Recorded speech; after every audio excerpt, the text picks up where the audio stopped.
सो मैं बेनती हुण करूँगा मेरे मानयोग वीर गुरिंदर सिंह मान, ये इंग्लैंड तो आए ने, शायद इन्हां दा स्वरूप एक सिख वाला नहीं, पर मैं तुहानूं ये दसना चाहुंदा कि इन्हां दे मन दे विच सतगुरां प्रति जो भावना है ना, ये वो भावना ही सी जिस दे तहत इन्हां ने सन 2001 दे विच पश्चिम दे विच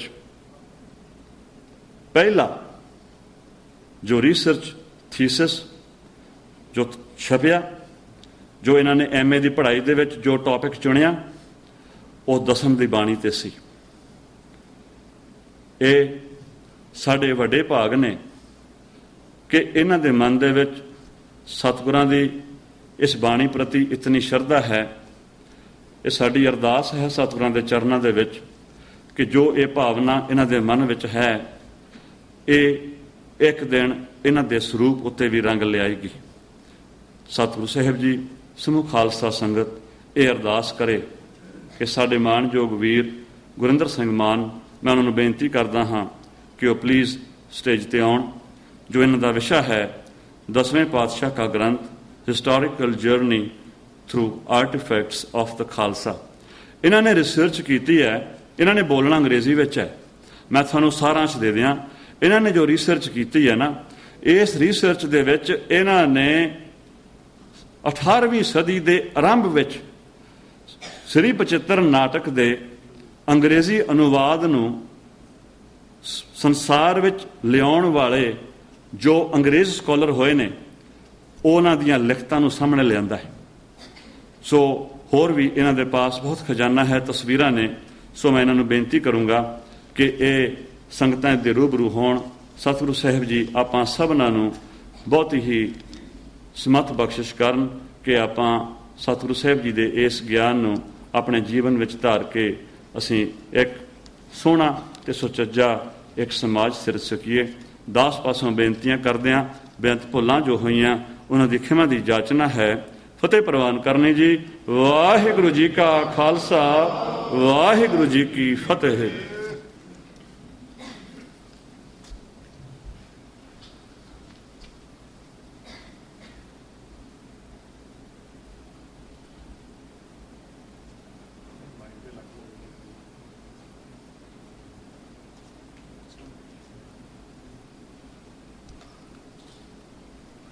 ਵਾਹਿਗੁਰੂ ਜੀ ਕਾ ਖਾਲਸਾ, ਵਾਹਿਗੁਰੂ ਜੀ ਕੀ ਫਤਿਹ। ਤਾਂ ਪ੍ਰੈਜੈਂਟੇਸ਼ਨ ਮੈਂ ਕੀਤਾ ਸੀਗਾ ਉੱਥੇ ਸਨ ਹੋਜ਼ੇ ਗੁਰਦੁਆਰੇ ਦੇ ਵਿੱਚ, ਇੱਕ ਹਫ਼ਤਾ ਹੋ ਗਿਆ। ਕਾਫੀ ਚੰਗਾ ਰਿਸੀਵ ਹੋਇਆ ਸੀਗਾ ਉਧਰ। ਤਾਂ ਹੁਣ ਮੈਂ ਉਹੀ ਪ੍ਰੈਜੈਂਟੇਸ਼ਨ ਰਿਪੀਟ ਕਰਨਾ ਆ। ਉੱਦਾਂ ਤਾਂ ਇੰਗਲਿਸ਼ ਦੇ ਵਿੱਚ ਹੈਗਾ ਪ੍ਰੈਜੈਂਟੇਸ਼ਨ, ਜੇ ਕੋਈ ਕਿਸ ਨੇ ਸਵਾਲ ਕਰਨਾ ਹੋਵੇ ਤਾਂ ਮੈਨੂੰ ਦੇਖੋ, ਫਿਰ ਗੱਲ ਆਪਾਂ ਕਰ ਸਕਦੇ ਹਾਂ। ਪ੍ਰੈਜੈਂਟੇਸ਼ਨ ਵਾਸਤੇ ਇਹ ਹੈਗਾ, ਮੈਂ ਜਦੋਂ ਮੈਂ ਰਿਸਰਚ ਕਰਦਾ ਸੀਗਾ 15 ਸਾਲ ਉੱਦਾਂ ਤਾਂ ਹੋ ਗਿਆ ਹੁਣ। MA ਦੇ ਵਿੱਚ ਮੈਂ ਦੇਖਦਾ ਸੀਗਾ ਖਾਲਸਾ ਦੇ ਬਾਣੀਆਂ ਕਿਹੜੀਆਂ ਬਣਦੀਆਂ, ਕਿੰਨਾ ਇੰਪੈਕਟ ਹੁੰਦਾ ਆ ਖਾਲਸਾ ਦੀਆਂ ਸ੍ਰੀ ਦਸਮ ਗ੍ਰੰਥ ਸਾਹਿਬ ਬਾਣੀਆਂ ਦੇ ਖਾਲਸਾ ਵਾਸਤੇ। ਤਾਂ ਫਿਰ ਸਿੱਖਾਂ ਤੋਂ ਕਿੰਨਾ ਜਿੱਦਾਂ ਵਿਰਾਸ ਕਿੱਦਾਂ ਮਿਲਦਾ ਆ, ਉਹਦੇ ਪਾਸੇ ਜਿੱਦਾਂ ਮੈਂ ਕੀਤੀ ਸੀ ਪੜ੍ਹਾਈ। ਤਾਂ ਮੈਂ ਹੁਣ ਇੰਗਲਿਸ਼ ਵਿੱਚ ਹੁਣ ਸ਼ੁਰੂ ਕਰਦਾ ਹਾਂ।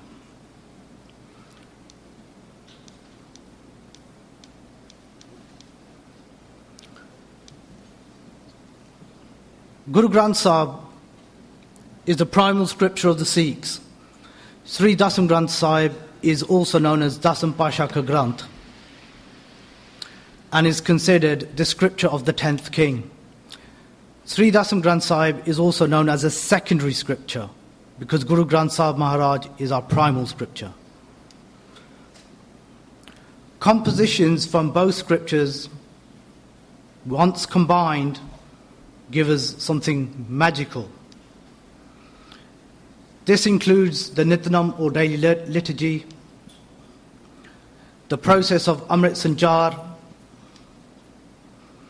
and most importantly the Ardas, where the Chandi Divar composition is derived from. Dasam Granth Sahib also serves in this particular case as the primary scripture in the understanding of Gatka, Shastra Vidya, because some of the Banis which are derived from Dasam Granth Sahib, like Jap Sahib, Shastra Namala, and certain other portions, help the Gatka practitioner in achieving the balance of Meri Peri. Most importantly, it serves to understand what is the name of the Granth. Sometimes people say Dasam Granth, and Dasam Granth is a name which people commonly use now. However, if you look at past Ityas and history, we find something different.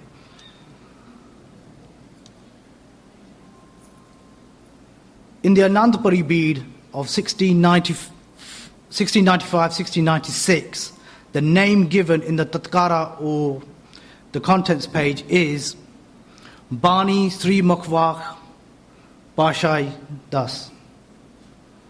Now that's very interesting, because some people consider Dasam Granth Sahib not to be Bani, but yet in one of the original manuscripts or swarups of Sri Dasam Granth Sahib, it's referred to as Bani.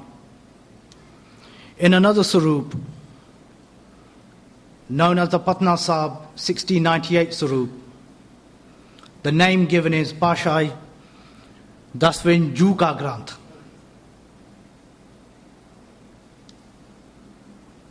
In the 18th and 19th centuries, the name always given was Sri Mukhwak Bashai Dasmi or Dasvi. And again, Daswin Pasha Ka Granth continued in books and Sikh Ityas throughout history. Essentially, if we translate it in English, it means the Granth of Guru Gobind Singh. It's always been known as the Granth of Guru Gobind Singh. There is other name that cannot be given to it.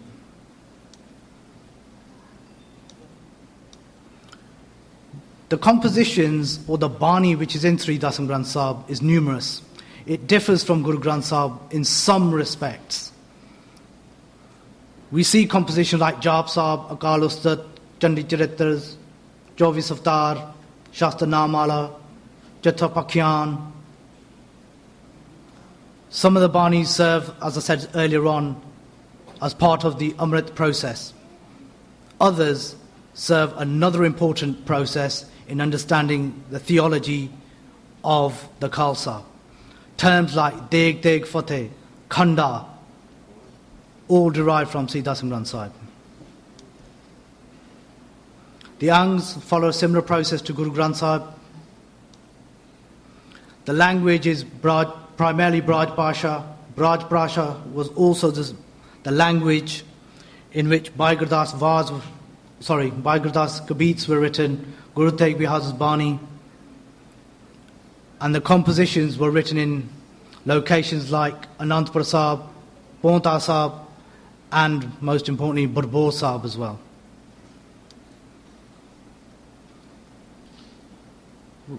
When some people talk about Sri Dasam Granth Sahib, they try to say that there's no early manuscripts. They try to say there's no history. They try to say there's nothing which can jord or which can actually state that Guru Gobind Singh wrote Sri Dasam Granth Sahib. That is a complete lie. By looking at early manuscripts to begin with, we can actually see where the process of the actual compilation derives from.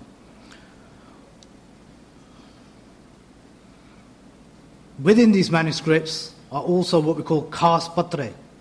Khas Patre are known as the Panne of Guru Gobind Singh in his own hand, which means he wrote some Panne which we still have today. I mentioned the Anandpuri Bead, which serves as one of the first original manuscripts of Sri Dasam Granth Sahib.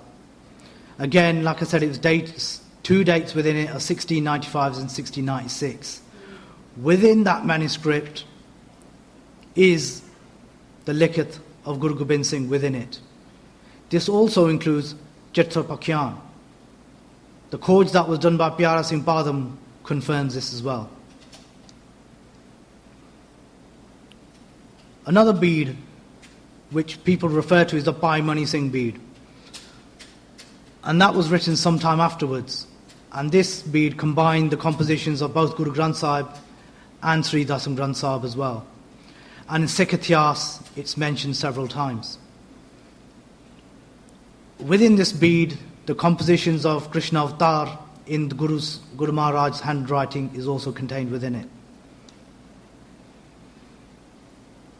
There's other beads as well, including the Patna Sahib beads, one dated 1698 and another one which is an identical copy of it but without a samvat in it. Sometime afterwards, Mahapurukhs like Baba Deep Singh, Jeet Singh, based at Damdama Sahib, also made copies as well. The early beads confirm that the compositions of Sri Dasam Granth Sahib were written by Guru Gobind Singh. The Anandpuri bead, which I alluded to earlier, serves as a work in progress bead and cannot be considered as the definitive manuscript of Sri Dasam Granth Sahib. This picture in front of you is from the Pai Mani Singh bead, and on the left hand side is a Khas Patra of Guru Gobind Singh. The style, the handwriting of Guruji is not mistaken for anyone else's. Before the manuscripts were created, there was certain little pothis that Guru Sahib also made. Recently, I've done a bit of research on some of these pothis. Some were kept in private collections in India. For instance, the Sodhi family, they had a manuscript of Jopi Sahib with the verses of Guru Tegh Bahadur, but unfortunately this was stolen in 2003. Other Dasam pothis are with the Anandpur families of Suraj Mala and Anandpur Sahib. There's handwritten pages of Kalki Avatar in Kila Mubarak, and in my forthcoming book, the Granth of Guru Gobind Singh, Essays, Lectures and Translations, there is also certain information on other pothis with Panne of Guru Gobind Singh's.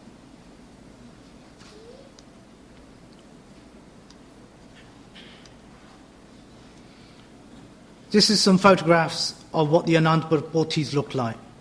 Now the style of writing, the handwriting of Guru Gobind Singh, like I said, cannot be confused with anyone else's. The style of Guru Gobind Singh's writing, similar to Guru Tegh Bahadur's, was what we call, there's certain descriptions of that handwriting. Some people call it Anandpur Lipi, some call it Kart Lipi.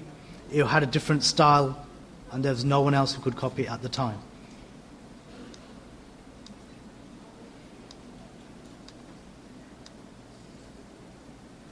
Whilst we know Pai Mani Singh and Baba Deep Singh are known in Sikh Ityas and Sikh history as compilers of Sri Dasam Granth Sahib, I want to mention and discuss two other names which have not had the recognition they receive in actually the discussion of Sri Dasam Granth Sahib. This includes Pai Hardas and Pai Shia Singh. We'll start with Pai Hardas. He was the actual grandfather of Jassa Singh Ramgarhia. He fought battles alongside the Guru and Banda Bahadur. And most importantly, he prepared a recension or bead of Guru Granth Sahib, dated 1682, a very early bead which had the verses of Guru Tegh Bahadur in it. This was completed at Anandpur Sahib. It was kept at Sikh Reference Library. Unfortunately, in the Hamla in 1984, this manuscript was destroyed together with a lot of other Puratan Bida as well. But importantly, within the Hatlikht, it had the name or the description, Sri Guru Gobind Singh Ji Lakhari, Pai Haridas Wali Bead, confirming that Pai Haridas was a Lakhari of Guru Gobind Singh.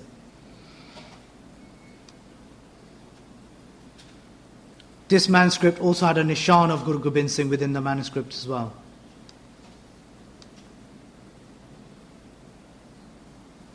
So like I said, he was a Lakhari within the Darbar of the 10th Guru.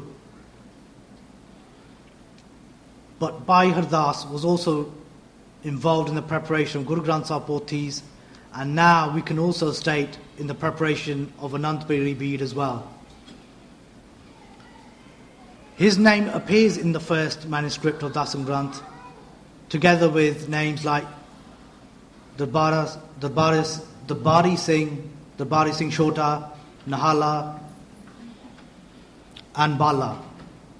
The important thing about this is the manuscripts which were created under the supervision of Guru Gobind Singh. That's why you have Lakaris like Bhai Hardas involved in the preparation of Guru Granth Sahib Maharaj and Sri Dasam Granth Sahib as well. Just some further information on the Anandpuri bead. Like I mentioned, it has the Khas Patre of Guru Gobind Singh. It also contains 2 pictures which are said to be of Guru Gobind Singh. One of these is featured in my book, Sri Dasam Granth Sahib, Questions and Answers. And also, this bead shows the editing process by the Guru. The second Lakari, which also deserves mention and credit, is by Shia Singh. His name, again, like I said, is mentioned in Sikh history, but seldomly actually used when it comes to the understanding of Sri Dasam Granth Sahib. He was based in Delhi, together with the queens of the Khalsa, Mata Sundari and Mata Sahib Diwan.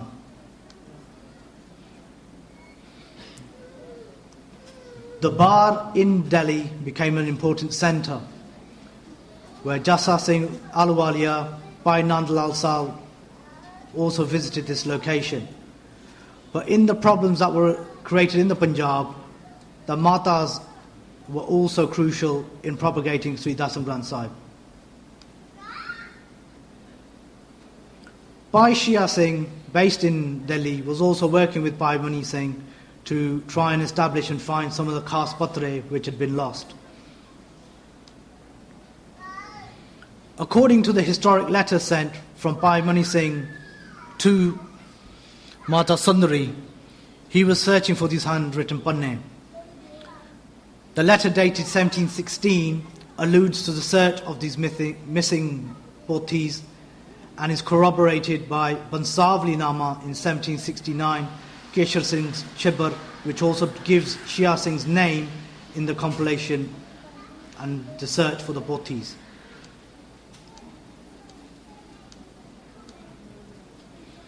It should be said that Shia Singh's contribution can be confirmed by the manuscript Sangrur bead, which is also or was a compilation of Sri Guru Granth Sahib and Dasam Granth Sahib.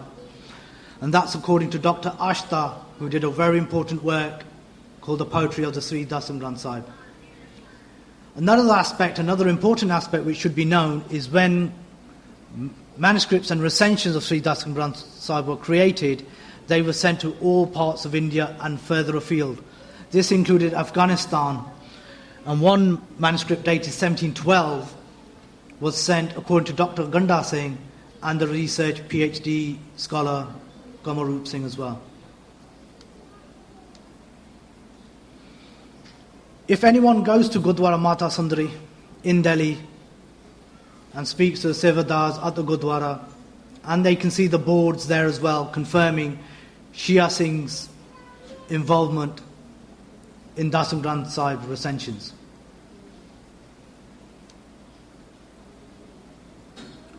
Whilst I've mentioned a certain number of manuscripts, I thought I'd also allude to one known as the Aurangabad bead. This is also considered an early Sri Dasam Granth Sahib recension. It's attributed to Bhai Daya Singh, one of the Panj Pyare. He was based there to deliver the historic Zafarnama to Aurangzeb. This manuscript is still kept at the Gurdwara by Daya Singh, and people can do the darshan of the manuscript there as well. And like I said, once manuscripts were created, they were sent to all different parts of India. That's why there's early Sarups in Patna Sahib, Hayur Sahib, all different parts. And every year we are finding new Hat Likhta with early summits confirming the popularity, confirming the Ityas within Sri Dasam Granth at an early stage of the Khalsa. This panna here is from the Aurangabad bead in Persian of Zafarnama. In many Purane or Puratan Hatlik Swarups, when it came to the Zafarnama, that was actually written in Persian as opposed to Gurmukhi or any other language.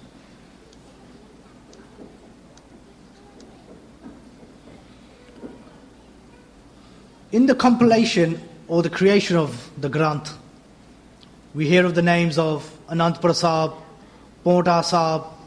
In Sikh Ityas, these locations are very well known. There's Rachana of the Kavis, which also mention Anandpur and Paonta.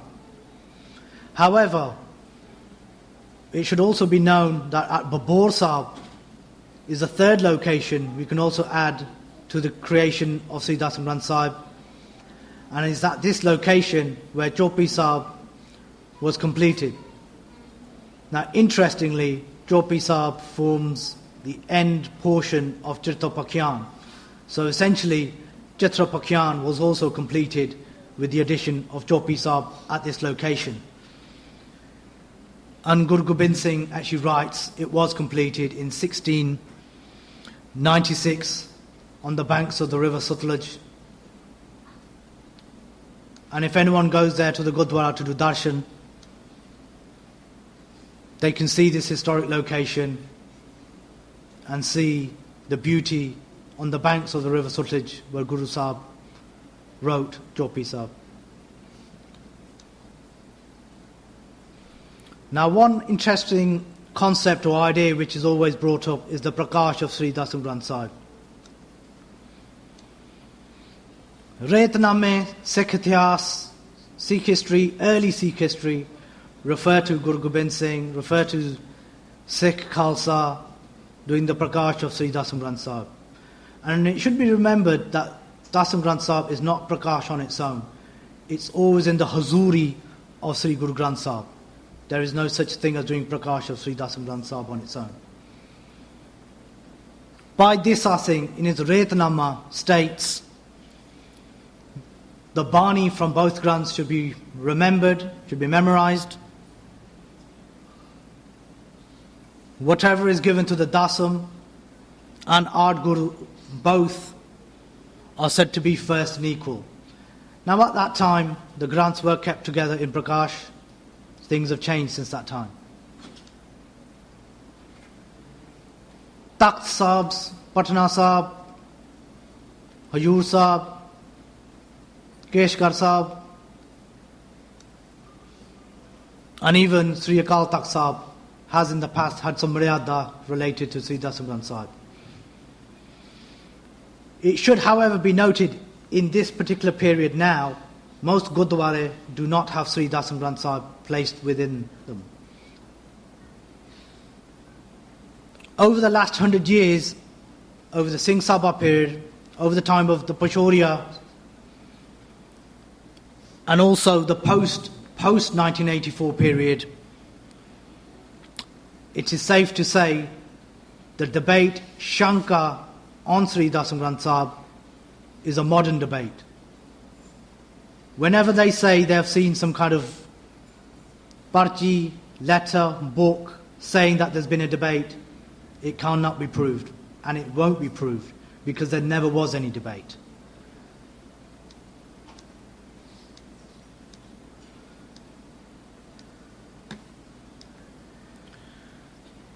Importantly, like I said, at the Takht Sahibs, there's the Maryada of Dasam Granth Sahib, but also some of the Gurdwara around them as well. So if we consider Sri Akal Takht Sahib, Gurdwara Ramsar, Akali Phula Singh Burj had Prakash, and Akali Phula Singh Burj to this day still has Prakash of both Granths. And the Sodak Committee report refers to the importance of both Granths in Prakash at the time of its writing. If we go to Takht Huzur Sahib, again, apart from the main Gurdwara, Mai Pago Gurdwara also has Prakash of both Granths. And relatively, the more we look, the more we see, it's more common than uncommon.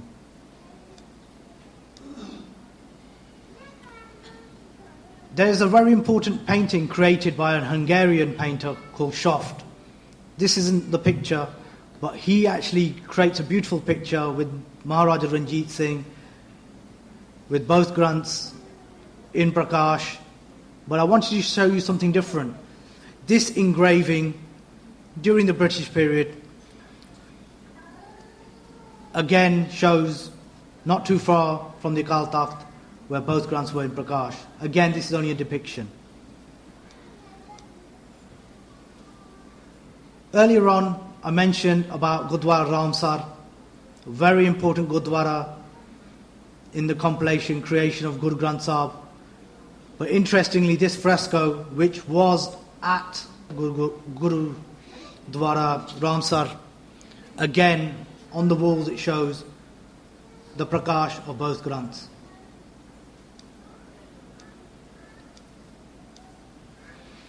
I want to move on to Sikh relics and how Dasam Bani has been promoted, not just by manuscripts, but how the Ityas has been transmitted on Hathiyar as well, and swords.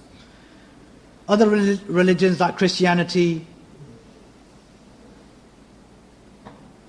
and also the Muslims, they have also had inscriptions on their material items as well.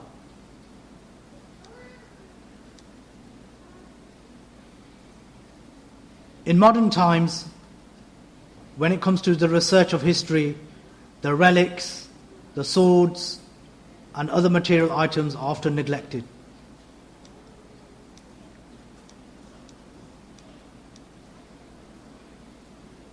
One important relic related to Guru Gobind Singh is known as a Charena. Charena in Persian means 4 mirrors. Essentially, it is a breastplate which Guru Sahib wore in battle, and it was the same one he wore in the battle of Bagani Sahib. And in the Yudh, there was a piercing of an arrow, the piercing which can still be seen on the armour itself. The armour and its 4 plates contains Bani from both Granths, including Japji Sahib, Jap Sahib, Akal Ustat, and also Shaskritri Salok.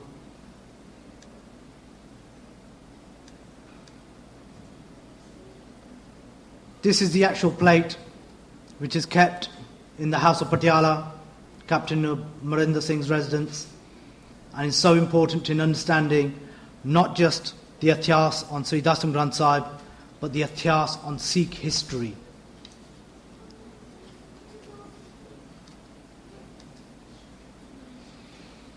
I wanted to move on to the Ardas and the importance, and how the importance has been recognised in Ityas as well. As we know, the Ardas is recited at various times in the Gurdwara and on various ceremonies. But also, the first portions derive from Chandi Diwar, which is from Sri Dasam Granth Sahib. And an important relic has also surfaced, which has been noted in Sikh Ityas, but many people don't know about, is a copper plate. This particular copper plate is very important on several bases. It confirms that Sikh history was created and also transmitted on copper plates. These plates, which can be found, are actually at Hindu temples and not Sikh Gurdwara. The importance seems to be that Guru Maharaj wanted to promote Sikh Dharma across all religions.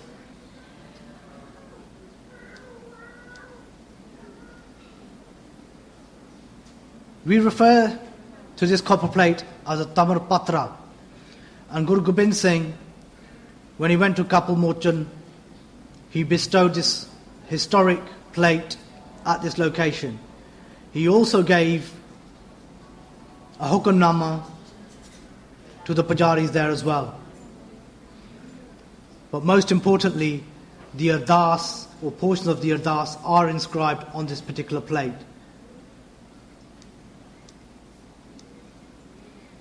Like I said, the plate is located at Kapil Mochan in Haryana. The date bears given as 1679,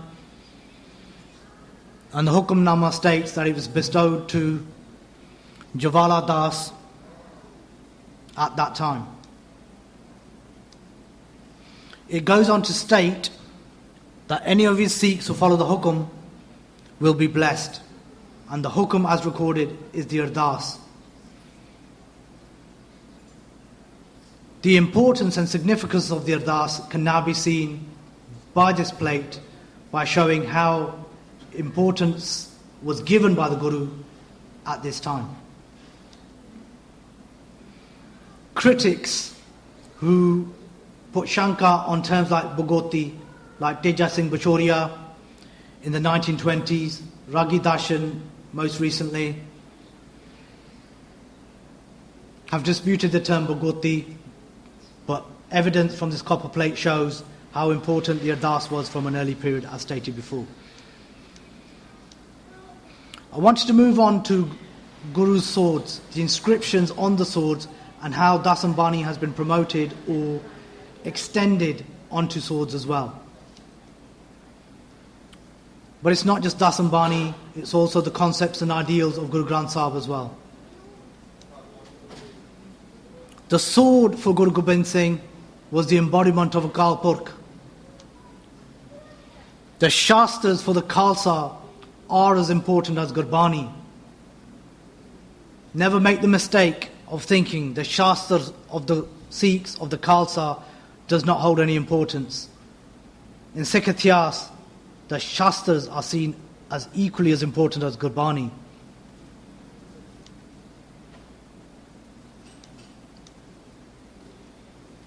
As I just mentioned, the Manglacharan or invocation Sri Bhagoti Ji Sahai, which is recorded on Chandi Divar and the copper plate,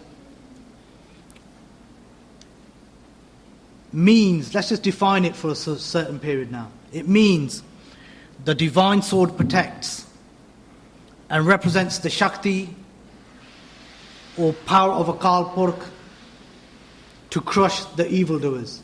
It's very, very important what it means. The sword for the Khalsa is a sword of justice, truth, and all prevailing power of all divine powers and virtues. The term Bhagoti also appears in Baigardas Varang and is also referred to as a sword. This inscription on this particular sword in Patiala, the inscription says Bhagoti Sahai, again pointing to the importance of the actual terms used within Sri Dasam Granth Sahib and then transmitted onto manuscripts and then also relics.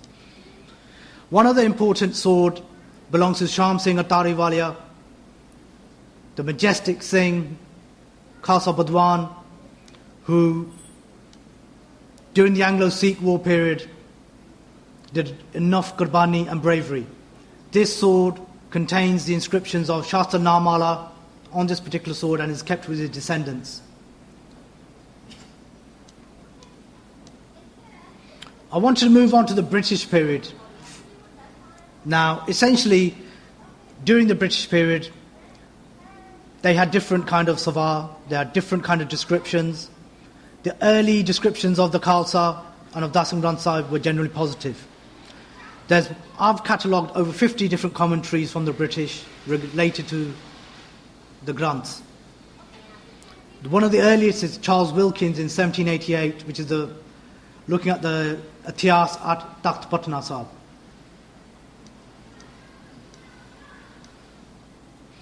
I want to briefly talk about Dr. Leyden. Dr. Leyden was based in Scotland. He moved to Calcutta. He knew Pasha, the number of Pasha languages he knew was over 30. And essentially, he translated some of the works of Bhai Mani Singh, Bhai Gurdas II, an early description and translation of Prem Samara Granth as well. These are all located in the British Library.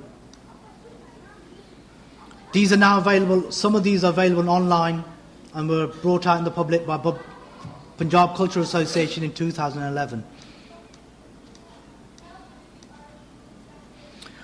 I just briefly want to talk about the Prem Samara Granth, one of the manuscripts which is created by Dr. Leyden, dated 1808. So just look at the summit, 1808, same time period of Akali Phula Singh, Maharaja Ranjit Singh's period, but this Gora, Britisher, translated Sikh manuscripts into English at this time. The Prem Samara Granth translation was discovered by myself in 2006 and is important because at the time there was Shankar created by Western scholars including W.H. MacLeod, who was dating some manuscripts and different ityas at different times.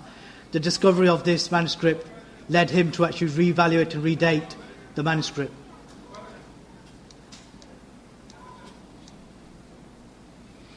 This is the opening folio of Sri Brajata Natak.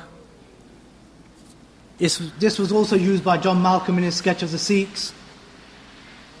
Unfortunately, when the translations were done, the British forgot about them, the Sikhs probably didn't even know about them at the time.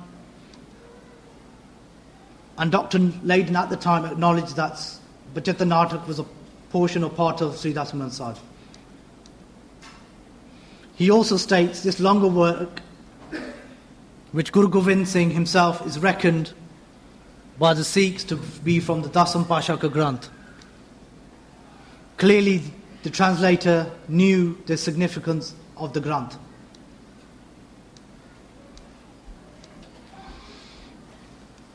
After Dr. Leyden, later translations were done by Trump from Germany, and important letters at the National Archives of India shed light onto Trump's translations. He was asked to translate both Guru Granth Sahib and Sri Dasam Granth Sahib. But just a quick description of what took place was that he found Sri Dasam Granth Sahib to be too difficult and he gave up this operation.